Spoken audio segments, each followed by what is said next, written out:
جی مفتی صاحب کیا جواب دینا چاہیں گے آپ؟ سبحانہ و تعالیٰ کو بندے کی بہت پرواہ ہوتی ہے.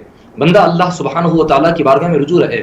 اللہ تعالیٰ 70 ماؤں سے زیادہ محبت فرماتا ہے، لیکن اس میں ہمارے لیے ایک عبرت بھی ہے اور ایک نصیحت بھی ہے کہ اللہ سبحانہ و تعالیٰ کے دربار میں جب بندہ رجوع ہوتا ہے تو اللہ تعالیٰ کی رحمتوں سے وہ مالا مال ہوتا ہے. لیکن اس وقت اس حالات جو چل رہے ہیں، اس حالات میں بندے کو عبرت کرنا چاہیے کہ اللہ سبحانہ و تعالیٰ نے بندے کے لیے کتنی مہلت دی تھی، کتنے اس کو مواقع دیے تھے، لیکن بندہ ان مواقع اور ان مہلت کی پرواہ نہیں کرتا ہے.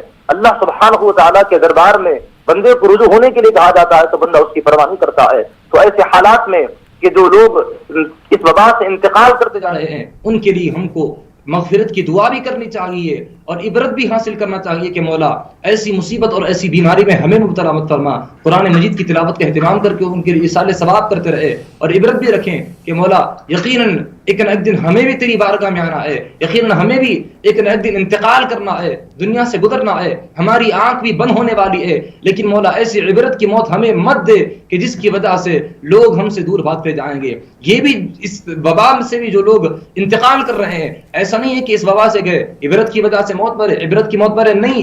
اس کے لیے اللہ سبحانہ و تعالیٰ کی بارگاہ میں بندے کو رجوع ہونا ہے. اس میں بھی بندے کے لیے نصیحت کا موقع ہے، عبرت کا پہلو ہے کہ بندے کوئی موقع اور کوئی وقت تیرے لیے میرے دربار سے جدا ہونے کا نہیں ہے. ہر وقت تجھ کو میری بارگاہ میں رجوع ہونا ہے. اس لیے کہ بندہ اپنی زندگی کی ضمانت نہیں دے سکتا ہے. آج یہاں پر ہے لیکن کل یہاں رہے گا یا اس دنیا سے اس دنیا میں چلا جائے گا، بندہ اس کی گارنٹی نہیں دے سکتا ہے. تو اس لیے بندے کو ہر لمحہ اپنی موت کو یاد کرنا چاہیے اور یاد کر کے اپنے اعمال کی اصلاح کرنی چاہیے.